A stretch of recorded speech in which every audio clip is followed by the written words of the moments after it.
Welcome to Abandoned. Our story begins with a group of 4 resourceful teenagers, Bima, Arin, Rendi, and Santi, hanging out together in their hometown of Surabaya, East Java. It's just another day in paradise until Bima stumbles upon an intriguing old photo on social media depicting a colonial-era building that used to be a prominent landmark in town. Recognizing the structure's historical significance, the friends decide to embark on a journey to find it. They've heard rumors that the building is haunted, and they want to see if there's any truth to it. Their search leads them deep into the heart of the city, where they finally locate the building in a state of severe disrepair and abandonment. Despite its dilapidated condition, something about the structure intrigues them, and they can't resist the urge to sneak inside.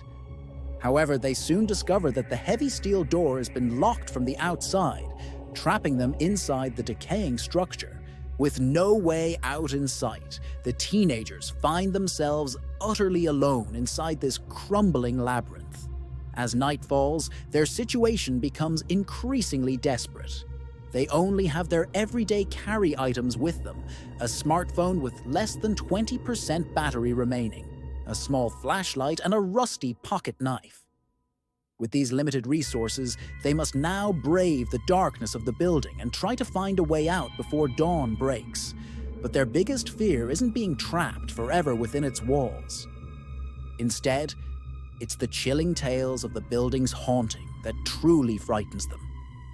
The interior of the building is a maze of decaying hallways, shadowy rooms, and unsettling antique furniture shrouded in thick dust.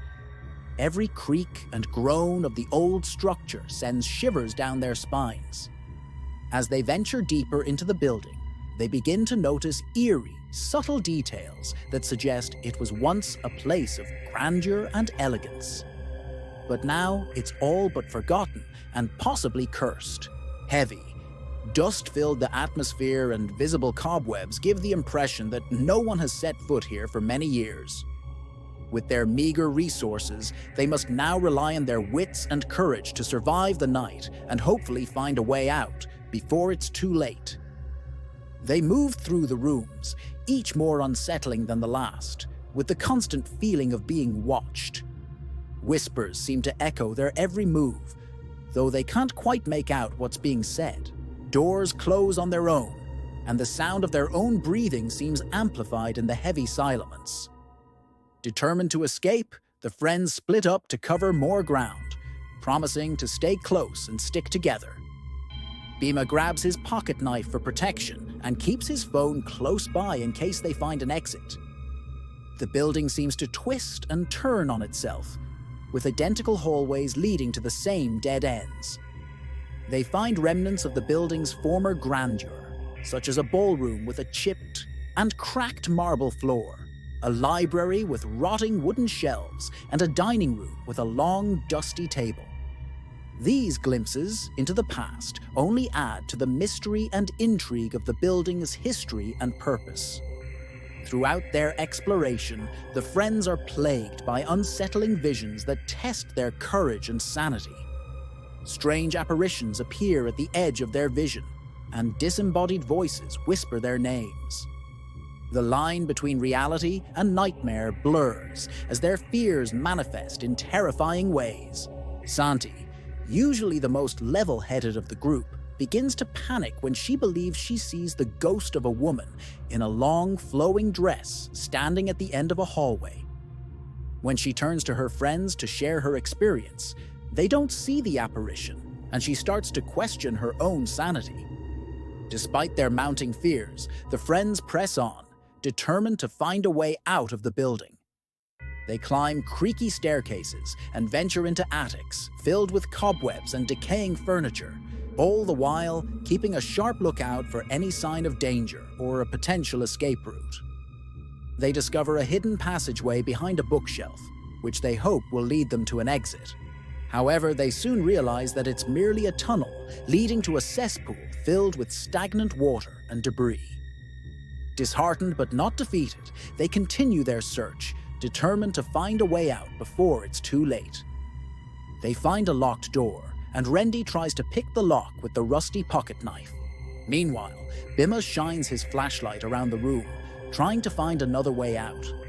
Suddenly, a loud bang echoes through the building, making them all jump in fright. As they try to figure out what caused the noise, they hear heavy footsteps approaching their location. Panicked, they hide in a nearby closet, holding their breath as the footsteps pass by. When they finally emerge from the closet, they find a diary lying on the floor. Santi opens it and begins reading aloud, sharing the chilling tale of a young woman named Maria, who lived in the building during the Dutch colonial era. Maria's diary entries describe her life of luxury and privilege, but also hint at a darker side to the mansion's inhabitants. The friends learn that Maria's father was a wealthy merchant who amassed his fortune through shady dealings and exploitation. He kept a tight hold on his daughter, arranging a marriage between her and a much older man. Maria, however, had fallen in love with a poor artist named Rodin, and the two planned to elope. On the day of their planned escape, Maria wrote of her excitement and hope for a better future. But the entry ended abruptly, leaving the friends to wonder if the couple had managed to escape, or if they were caught. As they continue exploring the building, they come across a hidden compartment in Maria's bedroom. Inside, they find a small wooden box containing a portrait of Maria and Raiden, along with a single white flower. The friends are shaken by what they believe is the ghost of Maria, and they resolve to find out what happened to her and Raiden. As they delve deeper into the mystery, they discover a secret passageway in the garden leading to a small cottage. Inside, they find more clues about Maria and Raiden's relationship, as well as evidence of a secret society that may have been involved in their disappearance. Despite the danger, the friends are determined to uncover the truth and bring closure to Maria's story. They face their fears head-on, confronting the unsettling apparitions and solving cryptic puzzles that guard the way forward. Finally, they reach a hidden chamber where they discover a shocking secret that reveals the true fate of Maria and Raiden.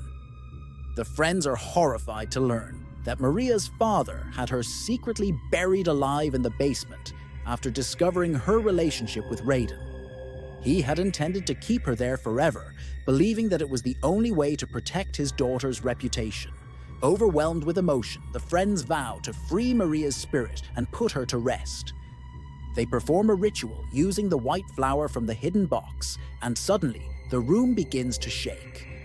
Just when they think the building might collapse, a secret passage opens up behind the fireplace, revealing a staircase leading to the surface. Trapped below ground for so long, the friends emerge from the building, blinking in the bright sunlight. They're shaken by their experience, but also relieved to be free of the haunted building. As they walk away from the building, they can't help but look back at it one last time. The once imposing structure now seems like a mere shadow of its former self, its secrets and mysteries finally laid to rest. The friends are forever changed by their experience, their bond strengthened by their shared ordeal. They know that they'll never forget their night in the haunted building, but they're grateful to have survived and learned the truth of its haunting. Now that you've made it to the end of this video, why not watch another?